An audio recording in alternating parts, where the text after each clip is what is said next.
My very special guest combines her passion for an exceptional customer experience with her drive to empower companies to connect, motivate, and engage their employees to build winning workplaces. She has over 25 years of experience in senior leadership roles in human resources, ranging from in-house HR leadership to HR consulting, outsourcing, client services, and customer success. Today, she serves as Bonusly's Chief Customer Officer. She is Deborah Squires. Welcome to the show, Deborah. Thanks, Matt. Excited to be here. I'm excited to continue the conversation we had last time you and I talked. We went pretty deep on this topic of recognition, which, I try to recognize people, but I haven't really thought about it nearly as deeply as you have. But you shared this tagline that really stuck with me, which was recognition done right. I love that. Recognition done right. What does recognition done right, Deborah, look like? Oh, yeah. I love this question and I love this work. I really feel like Bonusly's recognition methodology is a game changer. You have to reimagine the traditional top-down recognition and rewards as a system that creates a culture of positive recognition and influences the right business outcomes. So moving from just feel good to feel good and do good. In doing that, you really have to focus on not superficial recognition or rewards, but really meaningful recognition. Specific, timely, celebrating great accomplishments, becoming a way to demonstrate people living the company values, just really specific recognition, and that make it public, make it timely, and incorporate it into your overarching communication methodologies within the company. We really believe that combining positive recognition, which is positive feedback, with constructive feedback in the right ways, empowers people to do better, which leads to more recognition and the company achieving their outcomes. I think a lot of times, we hear we're supposed to be offering a lot of recognition and that's great. And then you see things like, oh, so-and-so held the door for me. And you're like, okay, there's a lot of that. But what I'm hearing you say is it's got to be a little bit more meaningful and connected. I love that aspect of connection to kind of why we're here, what it is the organization's all about. Absolutely. And it's really important to democratize the giving of recognition. The company can do it top down, absolutely. And you kind of set the foundation with your mission, vision, and values. You set your objectives as a company.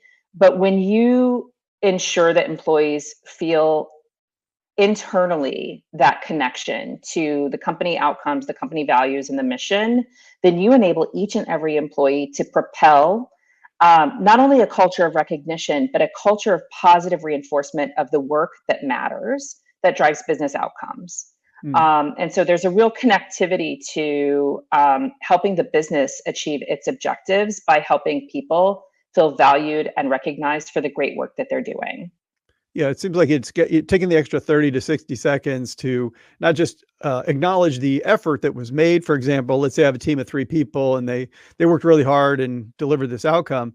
It's also taking the extra time to say, here's why that impacted this customer, or this was an example of why we do what we do every day, and take that little extra step to really connect it. So people are like, oh, I see why that work wasn't just good corporate citizenship. It was actually another baby step toward why we're all here. Absolutely. And I would even advocate with that team of 3, you may be in a company of 300. If you limit that recognition to that team of 3, it's phenomenal for that team. But if other people understand the impact that work or that approach had on the customer, they have more understanding and context around the work that we're doing across the business, they are better informed to deliver great results or to make great recommendations that have impact as well. And so really making recognition public and making it a form of your ongoing communication and actual habit in the company really helps to align people around what's important, the way that we should be getting work done, as well as what we're accomplishing and why we're doing it. So you begin to really make the culture and the mission part of the fabric of who you are, not just a poster on a wall or a slide in the HR deck. It's such a great point that I think as work has gotten more specialized, a lot of times we don't know what other parts of an organization, not even what they're doing, but you don't understand what it is they do at all. So all of a sudden you hear that somebody did something in the finance department related to an audit. And you're like, I don't know what an audit process is. Is that a big deal? Is that a lot of effort? Is that unusual in some way? So if the recognition giver takes the extra 30 seconds to explain, like, this is why this stuff matters and this is what Right. it's going to help us do, you're like, oh, okay, well, now I may not understand what went into it, but at least I understand, why it's important, and I can appreciate that. Absolutely. Absolutely. Well, one of the other things that I think we've seen, certainly in the last, gosh, it's going on almost 5 years now, is this shift toward remote and hybrid work.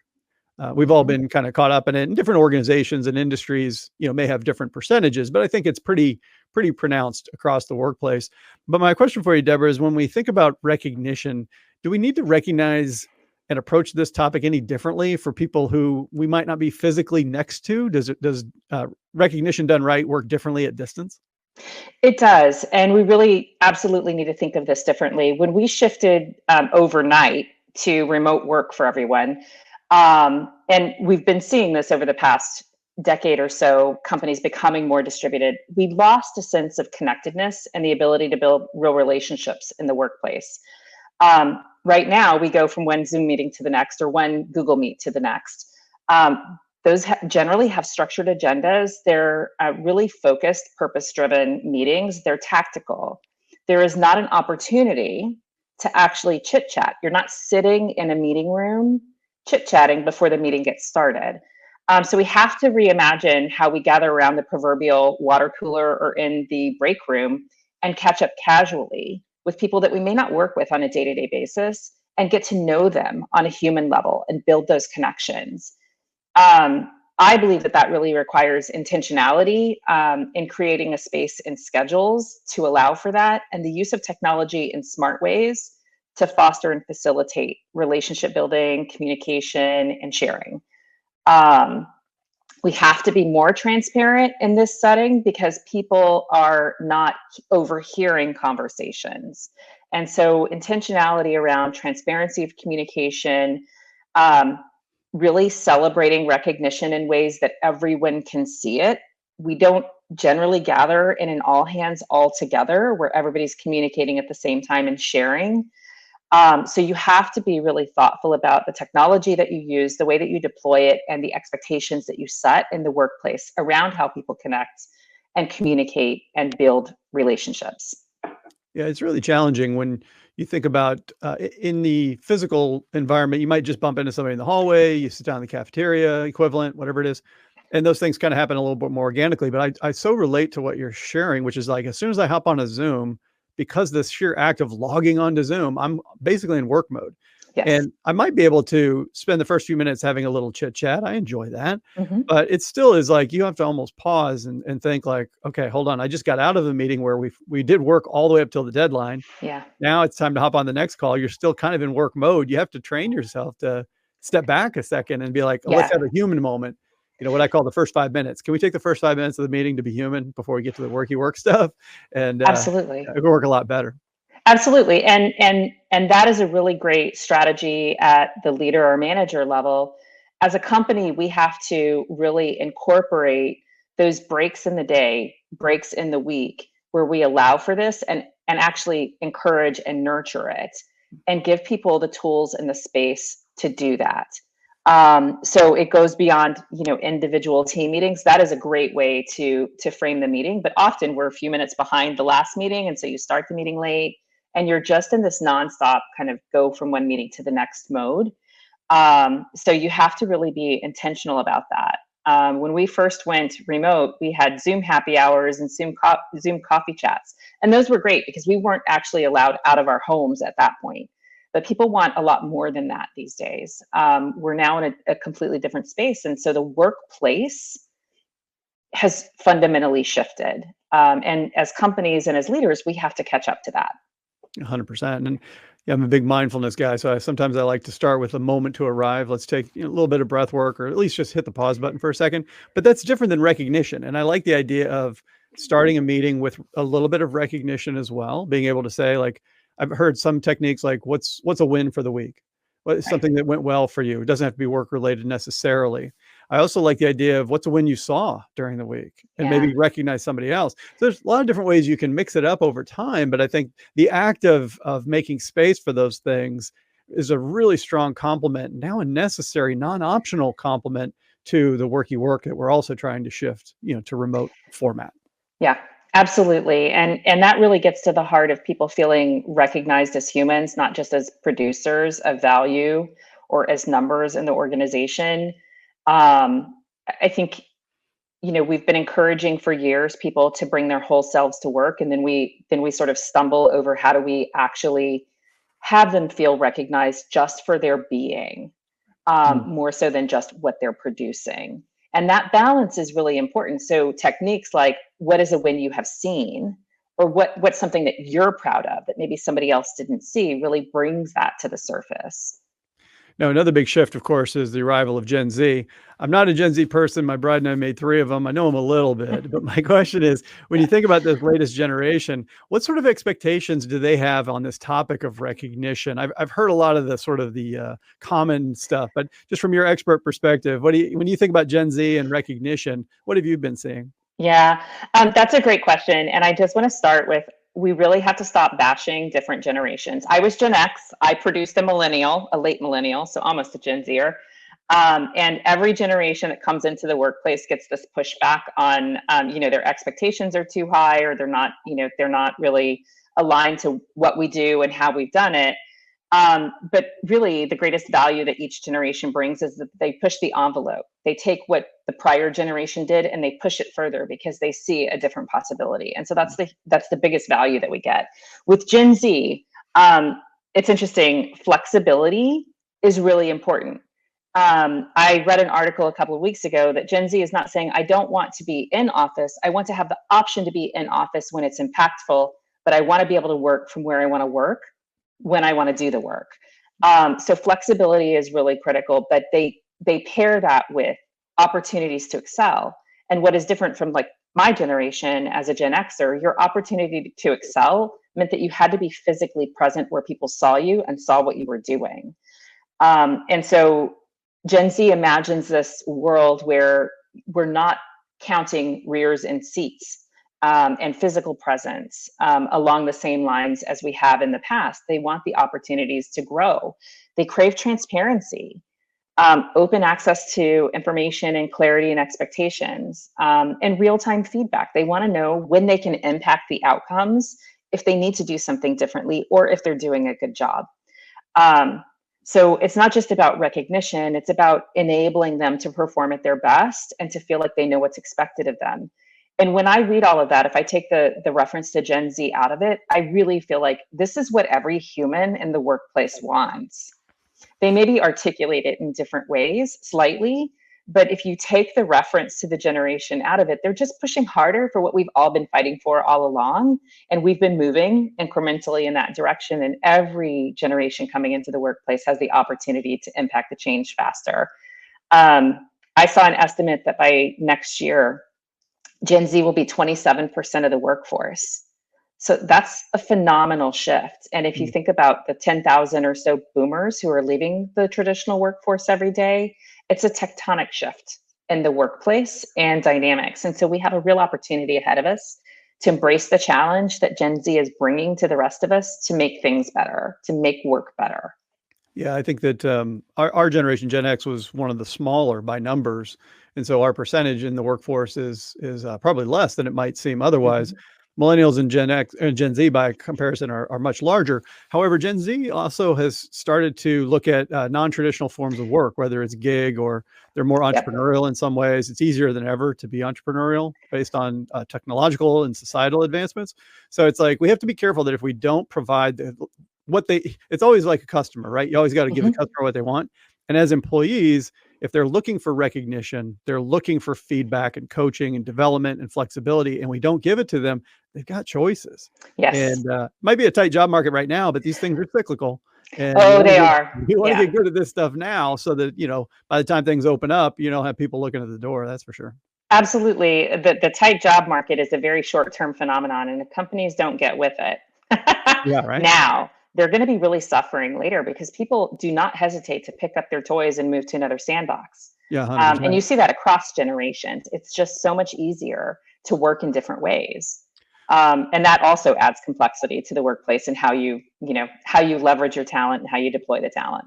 We saw that in a pretty pronounced way right after the pandemic during the Great Resignation, when it wasn't just our earliest career professionals who were moving around. It was post-pandemic workers in general saying like, I don't have to put up with this. I'm not going Yep. to, and life is short and all these things. And I think that's in the bones of our workforce. So there's when things do naturally open up, I think there's going to be this expectation of I'm going to deploy my life energy, so to speak, in places where I do get recognized, like we've been Yep. talking about, and where I do feel good about the work that I'm doing every day. And we need the help of managers and leaders and the culture to make it easy to reflect back to us how our work is really impacting something that we truly care about. Absolutely. Yeah. Absolutely. Well, and it's kind of related to this long and steady trend I've been seeing, and it's really been for as long as I can remember, this dehumanization of work, I would call it. Which from the time that we saw the advent of steam engines and assembly lines and all these kinds of things that sort of took a more mechanical approach to work, so we could perform it at scale, which we need. Mhm. AI has now entered the fray. Obviously, and we're moving Mhm. towards automation, et cetera. But my question for you, Deborah, is when you think about this topic of recognition, how can a manager, for example, use this notion of recognition, this practice, to be able to kind of offset this a little bit and almost rehumanize the work that we do? Yeah, yeah. This is a great question. There is such a strong undercurrent in the workplace of people feeling like they're not seen or valued as a human and only as a producer of outcomes. Recognition can truly be a game changer, but only when you do it right. Like we were talking about earlier, generic recognition, like great job or thanks for holding the door open, doesn't cut it. People see right through that. I mean, it's nice to be nice, but that's just a human expectation. Um, you have to be specific. You need to take the time to say something meaningful about what they did or how they did it that describes what they did that stood out. And the bonus of taking that approach and doing it publicly is that you then reinforce what you want to see more of, and people start to understand those expectations and what good looks like. So there's benefit to the individual in being seen for how they approach something, but also there's benefit to others in seeing what good looks like. You have to be timely. We are an immediate gratification society these days. You don't have to take the time to get all the words right and write out a dissertation of this, but you need to really be specific in the moment. It really should be relatively close to when you witnessed what was recognition worthy. Things move fast, people move on quickly. And so taking the time, take a few minutes to be very specific and very timely.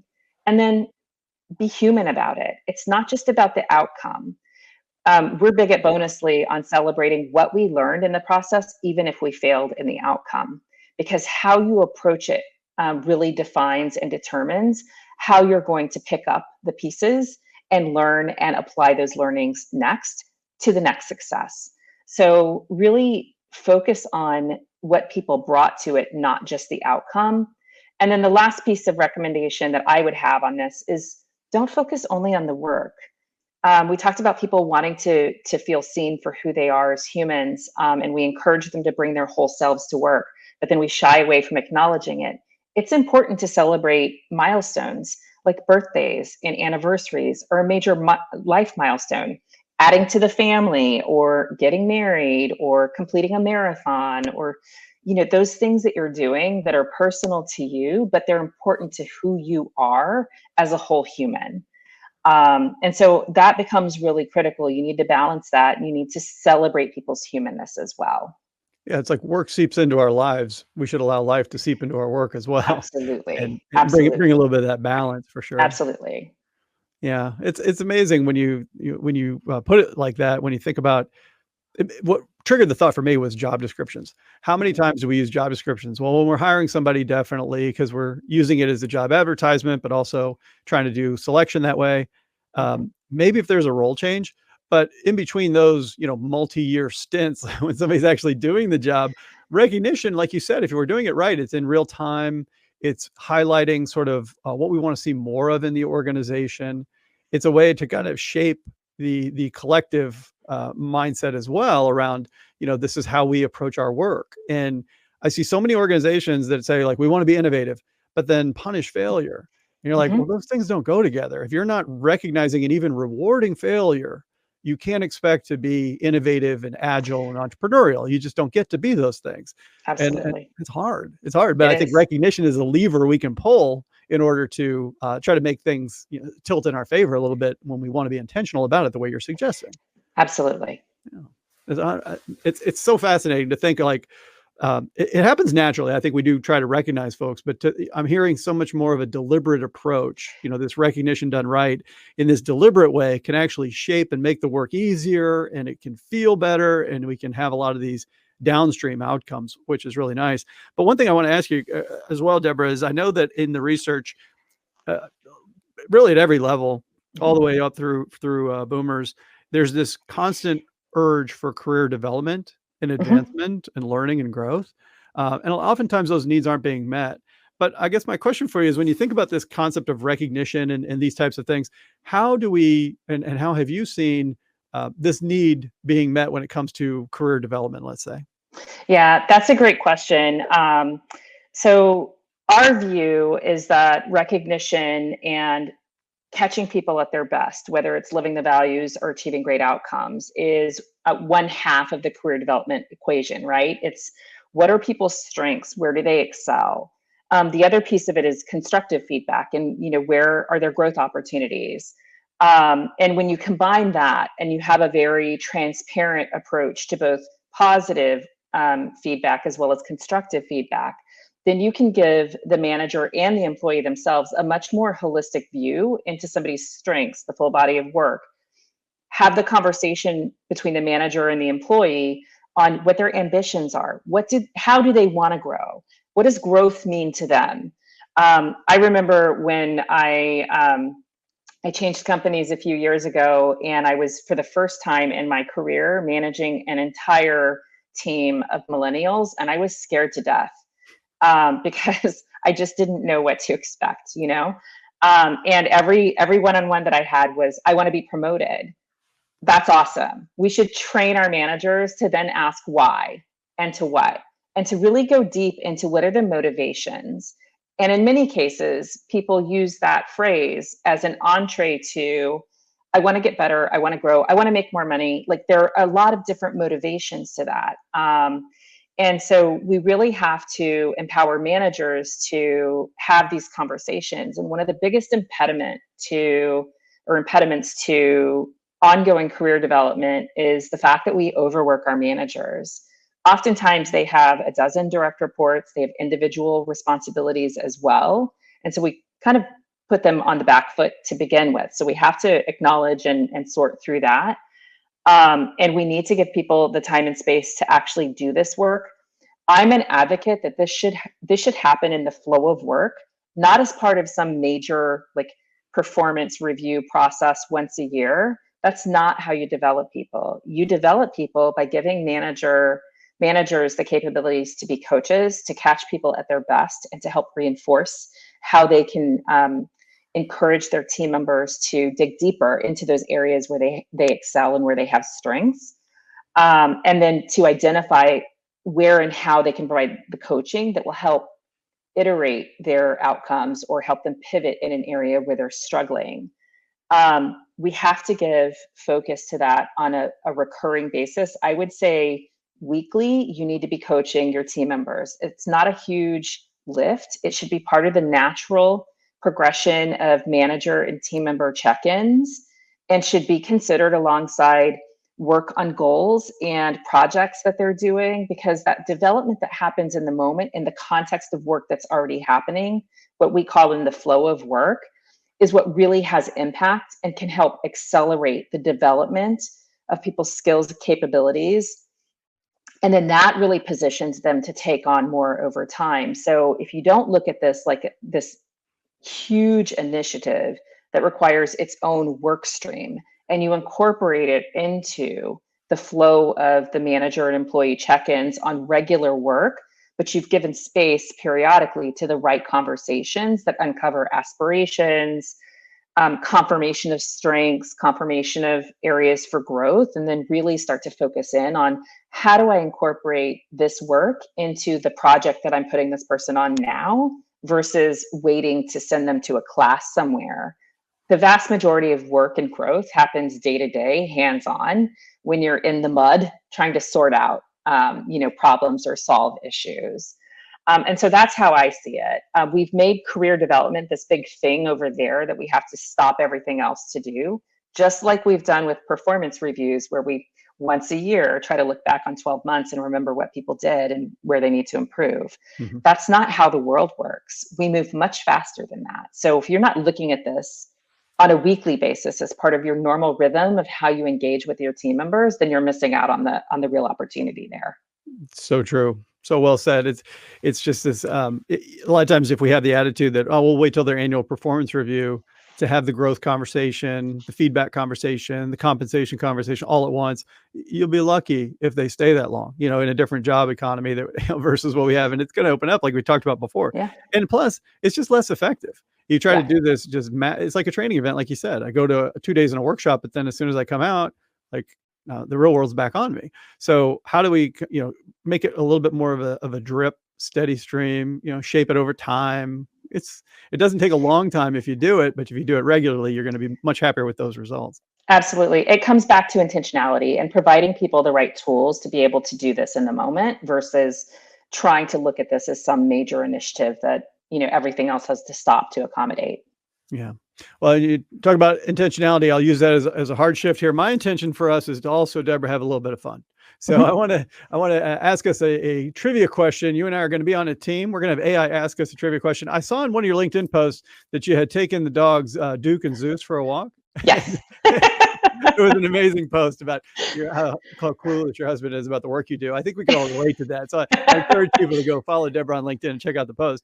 But the dog's name's Duke and Zeus. I thought we would ask a trivia question, be asked a question about Zeus. So Okay. this is going to be AI's question to us, which is, who was Zeus's wife and queen of the gods?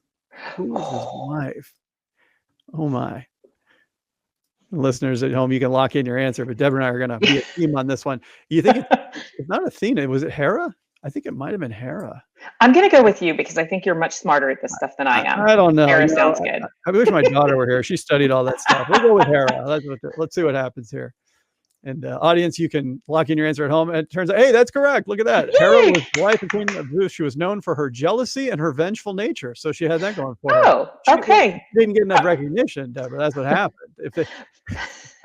I'm just going to say that description is a good match for my Zeus and his temperament. Oh, there you go. So that's how that works. Well, I have a much more logical and beneficial question for us, which is where can my listeners go, Deborah, to learn more about you and about Bonusly? Oh, absolutely. Well, you can always visit bonusly.com on the web. Please reach out and connect with me on LinkedIn. I'm Deborah Squires on LinkedIn, and we'll share the link, I know, in the notes. I'm really interested in expanding my network and connecting with people who are equally passionate about making work better and want to share what they've been trying out, what they've been experimenting with, what they've seen work, what they haven't, and really share best practices. So would love to connect with you if that's something that's passionate for you. Love it. Love it. And that sounds like my listeners to a T. So listeners, just as Deborah said, I'll have those links for you in the show notes. You're only one click away from learning more about Deborah, about Bonusly, and all the great work that we can all do together if we follow these expert tips that you provided. Deborah, thanks so much for being with me today. I really enjoyed our conversation. Thanks, Matt. I did as well.